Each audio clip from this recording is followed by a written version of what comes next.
Assalamualaikum warahmatullahi wabarakatuh. Baiklah, saya Siti Imratu Saadah, mahasiswa PPG Prajabatan Gelombang 2 LPTK Unri, akan menyampaikan terkait elaborasi pemahaman topik 4 perancangan dan pengembangan kurikulum dengan dosen pengampu Ibu Dokteranda Betty Holiwarni MPD.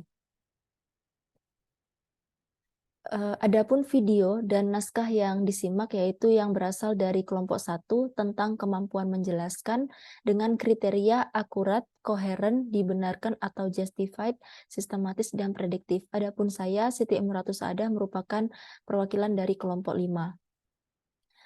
Salah satu buku yang saya ambil terkait pembahasan kemampuan menjelaskan yaitu Panduan Belajar Matematika dengan pendekatan Understanding by Design yang disusun oleh Rahardi, Wikanta, Swardika, dan Uman tahun 2023.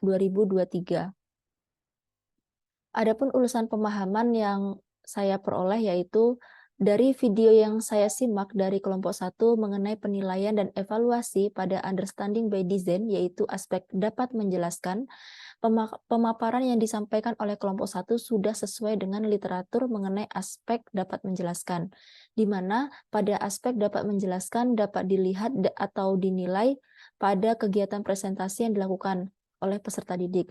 Pada aspek dapat menjelaskan ada beberapa kriteria yang dilihat, yaitu akurat, koheren, dibenarkan, sistematis, dan prediktif. Kemudian, terkait kriteria dapat menjelaskan berdasarkan ulasan yang saya pahami dari beberapa artikel, yaitu yang pertama akurat. Akurat adalah setiap informasi yang benar berdasarkan bukti-bukti fakta yang memadai serta dapat dipertanggungjawabkan kebenarannya. Kemudian yang kedua, koheren adalah suatu penilaian dan evaluasi pembelajaran di mana ini adalah harus berkaitan atau berhubungan dengan materi pembelajaran yang dipelajari dan harus sesuai dengan ranah kemampuan. Kemudian yang ketiga yaitu dibenarkan, yaitu berpikir tentang terbuktinya sesuatu itu relevan dengan sesuatu yang lain, dibuktikan dengan kejadian sejalan atau berlawan arah antara fakta dengan fakta yang diharapkan, antara fakta dengan sesuatu yang diyakini yang sifatnya spesifik. Kemudian yang keempat, sistematis, artinya materi yang dipresentasikan disampaikan secara berurutan. Misalnya dalam pembelajaran kimia, terkait senyawa karbon yang pertama itu yang dibahas terkait gugus fungsi, baru masuk ke alkohol dan eter. Maka presentasi yang harus dirunutkan itu dimulai dari gugus fungsi terlebih dahulu. Karena untuk memasuki materi alkohol dan eter, kita harus memahami apa saja gugus fungsi yang ada di alkohol ataupun eter.